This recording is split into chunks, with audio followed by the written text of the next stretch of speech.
Hey, what's up everyone? Welcome back. Another video. Thank you all for watching. I quickly want to explain some things as I always do at the start of my videos.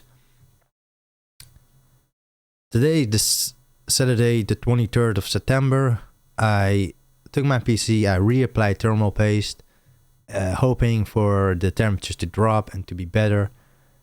Sadly, it's not better. It's sitting at 67 degrees Celsius. Yeah, 68 now. Well, it's not doing anything. It's literally idling. It's like not even doing anything, and it's so high. At least it is quieter. I did also order some fans, some Be Quiet Pure Wing 3s or something, 2s, something like that. But they got delayed 3 times, so I still don't have them. And when I have those, I will put them in, because the biggest issue I have is noise. Like, it doesn't overheat, it's just noise. That's the biggest issue I have. But as soon as I pop in those 2 fans, then it should, be more than adequate. And also adding another fan will probably make the temperatures drop even more. So it's a win-win for 20 or so bucks. So again, for a $5,500 PC, it was really terrible, but everyone knows that of Alienware. So anyway, let's just continue reacting to Should Yakuza 3 Remastered have been Yakuza Kiwami 3. In my opinion, it was horrible. It would have been less horrible if it was on a new engine, but it was definitely not worth the time, effort, and money to remaster the worst of all Yakuza games. But let's get into it. The Yakuza series for years now has been more or less the perfect experience, featuring wholesome stories, great gameplay, and insane experiences, despite a few flaws here and there, until Yakuza 3 Remastered shows up. It's not a bad Yakuza game, or a bad game in general. No, it was bad. There are a few things that the remaster naturally inherits from the original which let it down. The problem here isn't the story. As standard for Yakuza, the story is incredible, second to Revelations. Yeah, the Revelations were It's the true thing. that the story starts insanely slow and takes a while to gain speed, but by the time it does, it's already Komaki kicked you in the heart. But this video is You say about that, the but I can't even story of remember Yakuza the story. 3. It's about the original's flaws, which the remaster highlights. Yeah. It's combat. Yeah.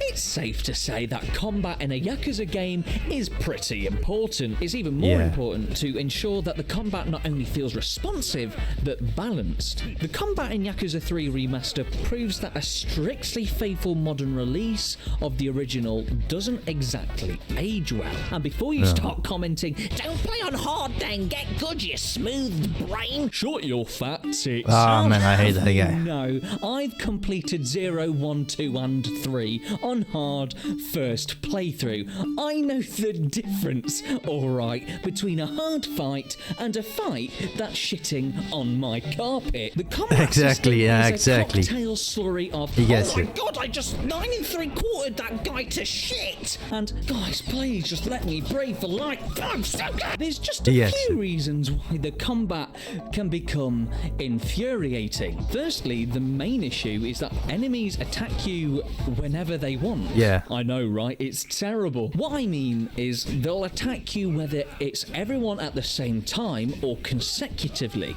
meaning that if you're getting back up from being knocked down, expect to be slapped right back on your ass again. The knockdown cycle. The smackaroo fuckathon. It usually happens more against large numbers of enemies in random encounters and some side bosses with weapons or bosses in heat mode. It's mainly a problem in random encounters rather than main story content, but seeing as how many times you get yourself into a fight, it's enough to make you actively avoid them like some wannabe Solid Snake sulking around Kamurocho. What's hilarious is that most of the main story bosses are easier than the majority of these random encounters. Basically, Having played 0, Kiwami 1 and Kiwami 2 before 3, I began to feel something was missing from this game that I hadn't really considered considered to be a system in the previous games. Enemy combat management system, where the game allows only a set amount of enemies to attack the player at any one time. I obviously can't prove that this sort of system even exists in the previous games, but I wouldn't doubt it given how good the combat feels there. A system like this would allow for a high level of control when creating combat scenarios and management during a fight with any amount of enemies. Comparing fights in 0 to fights in 3, you're probably going to get a little bit of an ass kicking just because it's a Yakuza game. Yeah. At least there's some sense of understanding what the hell is going on. But Secondly, you can't compare those there's two. some things in the combat years system and years apart. in general that just doesn't make combat feel that good. To say we're supposed to be the Dragon of Dojima, this game does a great job at making you feel like the Dragon of Dipshits. Blocking attacks is only effective in the direction you're facing, which isn't too much of a difference from previous games, but in addition to that, it's even less reliable. Because so many enemies can attack you at any one time, blocking is only effective until more enemies start surprise clapping your butt cheeks from behind. Unfortunately, Kiryu doesn't have 40 arms, so instead, you might try and get out of the way with a cheeky dodge. But not even dodging will help you here. It's so terrible, this game. Descendants of Ornstein and Smau and Tokyo Drift during an attack just to land a hit on you, even when you're dodging. Tougher enemies and bosses have already recovered from their miss and either snapped their neck to focus on you again or are in the middle of their next attack. If you do manage to dodge out of the way, sometimes you'll pingu the fuck around the enemy until you're exactly where you started. 0 and Kiwami 1 and 2 negated this by fine-tuning the distance and floatiness of dodging so that you avoid the attack without overshooting any strategic counters from behind. But again, the enemy. bro, Enemies are also able it's so to wildly block different your engines attacks, and but stuff. the frequency is incredibly frustrating, resulting in annoyingly long fights rather than difficult. But he's definitely not Guess wrong. what? They Beyblade Definitely on horrible. the spot while blocking too. You can eventually break them out of the block, but they often return to blocking shortly after that anyway. In Kiwami 2, charge attacks can break a block easily and leave the enemy open long enough to get some hits in as a reward. This instantly makes for an easier and more satisfying time pulling off counters to enemy attacks. But again, using a combination different engine. of This is the reliable Dragon blocks engine. and It's the latest one dodges. they But have. it's not a Yakuza game without some combat upgrades via a very linear style unlock Very system linear. or the aforementioned revelations.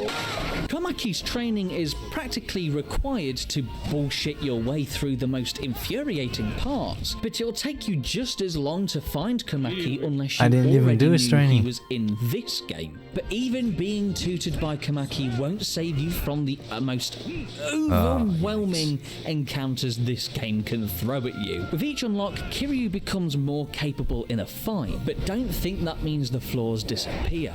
Your patience becomes more durable, but your willpower remains a bubbling sack of disappointment, just like prom. Fuck you, Charlotte! I'm way better dancer than Darren! One day you'll see. You'll all see. Of the first 4 modern releases, Kiwami 2 has my favourite combat and dynamic world. It's the feel. newest engine, Combat it's the is newest much game. more fluid and reliable, but most course. importantly, it has that sense of control. However, Yakuza 3, technically being the 3rd installment in the series, It's not- imitates and evolves from the original Yakuza 2. That's the problem. That's What the is problem. the difference between a remaster and a remake? A remake is the recreation of an original game from a current day perspective, utilizing improved techniques and implementing modernized versions of similar game systems, often with the same adjusted or entirely different story. A remaster, on the other hand, is a completely faithful re-release of the original game, often with very little changes, with the exception of better graphics, sound, and optimization for better